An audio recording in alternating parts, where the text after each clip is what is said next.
I just want to talk to you real quick. It's times like this, I think, instead of reacting, all of us as leaders need to step up. And I just want to remind everybody that, leading, it's about having a positive influence on others and those around us. And, it's times like this. And there is a lot of ambiguity. There's a lot of uncertainty. Our entire team is now remote and teleworking.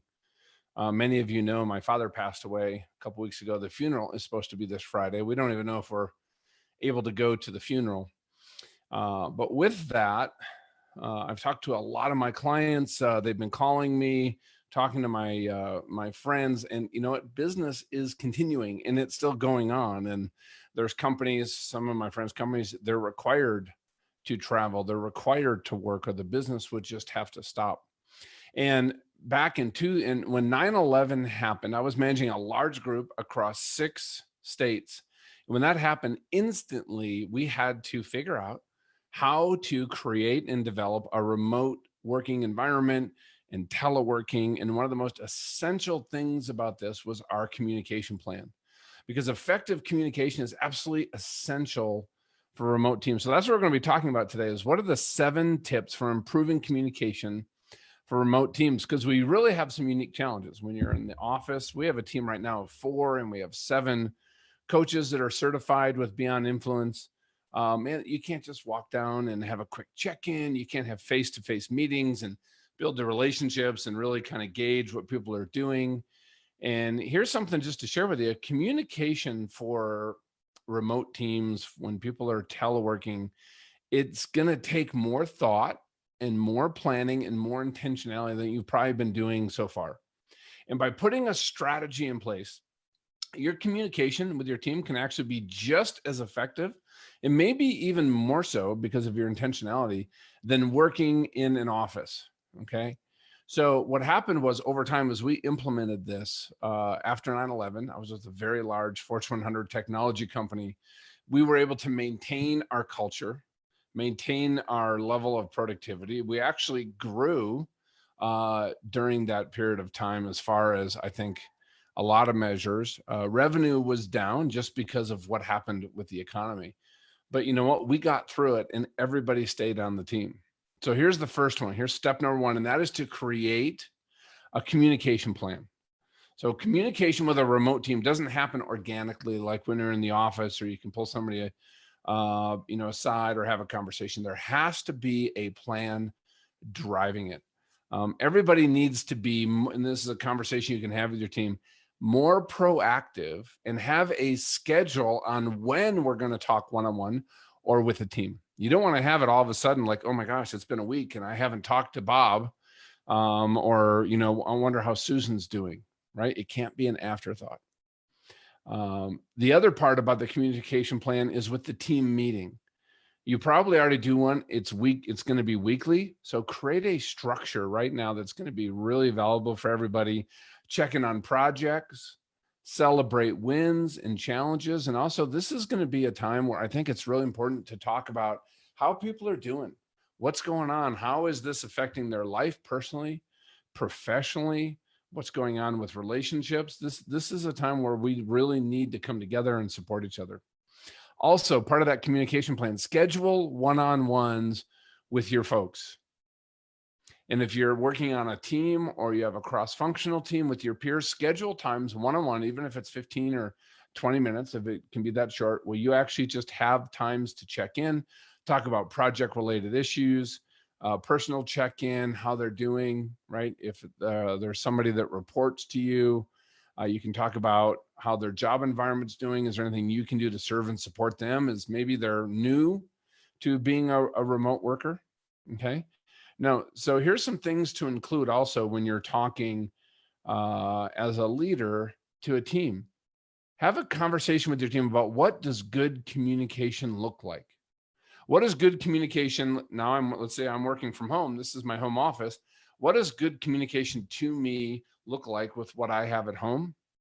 From the team's perspective, what is good communication from me? Now that we're all remotely working or teleworking, what does good communication between us look like so we stay accountable? How quick do we respond? What is the best way to do that? And what does good communication from our team externally look like? Talk about how responsive we're going to be. What are our standards for how quick we're going to get back to each other departments, clients, customers, prospective clients? How do we create accountability? What do we do if there's some exceptions, like somebody needs to be gone, somebody's not feeling well, okay? And the clearer the agreements that you have with your team as you have these conversations, not just loose expectations, the more successful this is going to be and the better it is for the team. So it's really important to kind of set the foundation right now. So whether you've had a remote team for a long time and now this is something you're just going to be really leaning into, you have a few of your employees that were remote and now you have a majority that are remote, or this is all new and you're suddenly remote. This is a great way to kind of go back and reset. Okay. Number 2, more is better.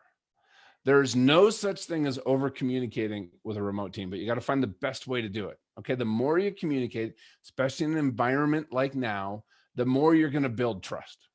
One of the biggest mistakes I made is I would meet with my somebody on my team on Mondays. We have a completely remote team. She actually worked overseas.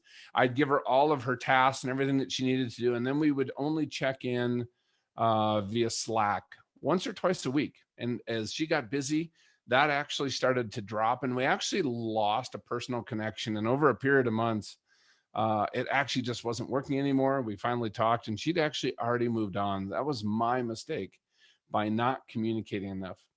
It's going to be important to talk about those company goals and objectives more than you would in an office setting. What's our vision? What's our mission? What are we doing as things change in the world around us, even day to day? Okay, consider maybe an email newsletter that your team puts together, highlighting personal and professional wins. Personal is important.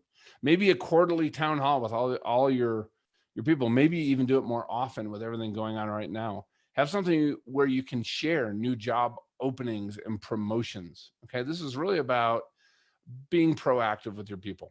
Okay, number 3, use all of the tools that you have in your environment.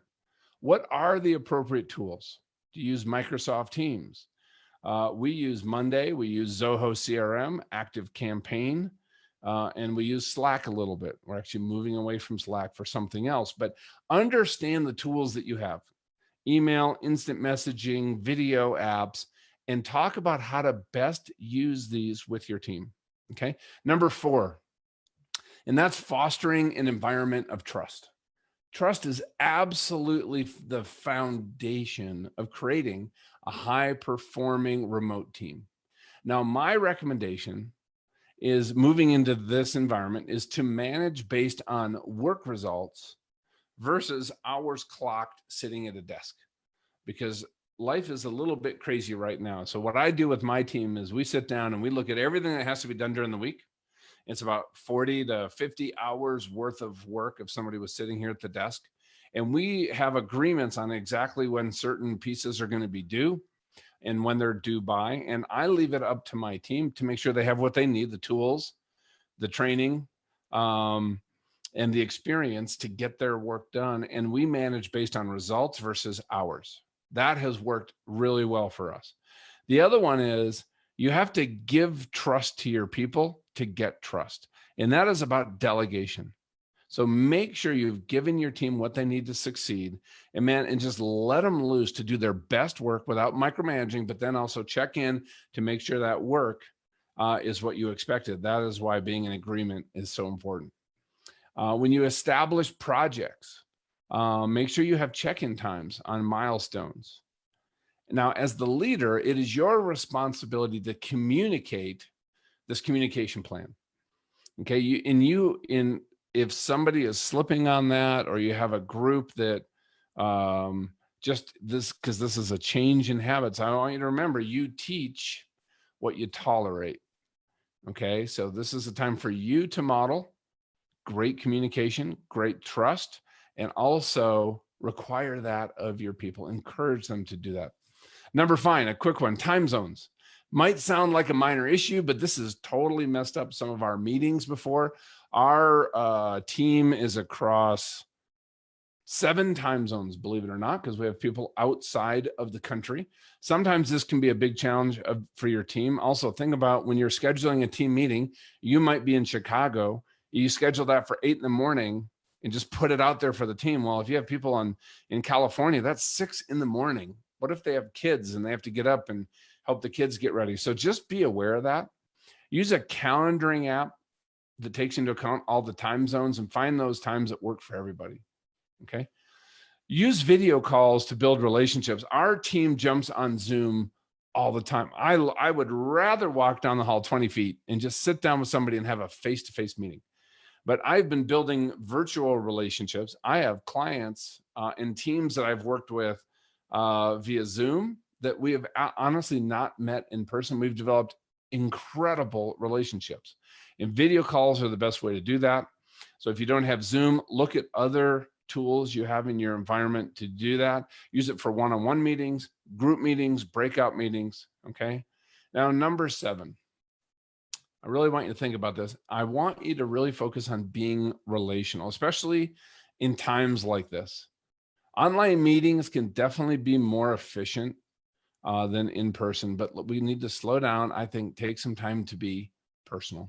If you're starting a meeting, welcome somebody, affirm them. I love asking this question. Hey, just share something good that's going on in your world right now. And for some people with maybe some of the fear and anxiety that exists out there, just focusing on that positive can be helpful. Okay. Open each meeting with maybe a personal story and share some of that. Okay. So it's important that everybody on your team really feels valued as an individual, not you kind of stepping in from outside to make sure that they're part of the collective, just grinding to get the work done. Okay. So just to wrap up, right, the 7 points I just wanted to reiterate for you. Number 1 is you need a communication plan. Number 2, more communication is better than less. Number 3, use all the tools that you have and talk about how to use those as a team. Number 4, work hard to foster that environment of trust. Number 5, just be aware of time zones and people's schedules and kids and families and things like that. Number 6, when you're using video calls, make sure you're focused on using it to build relationships. And number 7, be relational, not just transactional. Okay. So just to wrap up, communication for a remote team, it's going to take some work, planning, diligence, and over time, you'll be able to make some changes that are going to be really effective because you don't have the luxury of just being together day to day. Okay. When your telework team starts to see everyone else as a person and builds relationships, they know how to communicate. They can expect accountability from you and their peers, and you start to have fun together as much as you can through video. Trust me, you're going to get as much done or maybe even more when you were communicating or commuting to an office. Okay. So I want to just share those tips on just the communication plan. We're going to be rolling out some training on how to really develop and lead a remote team because there's a lot more aspects than just communication.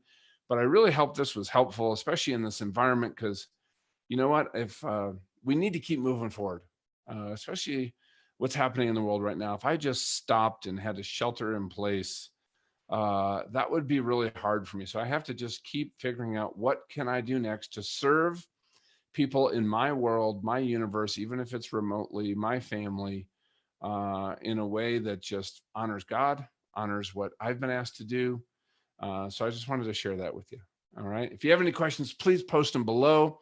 I promise to get back to everybody personally. Thank you.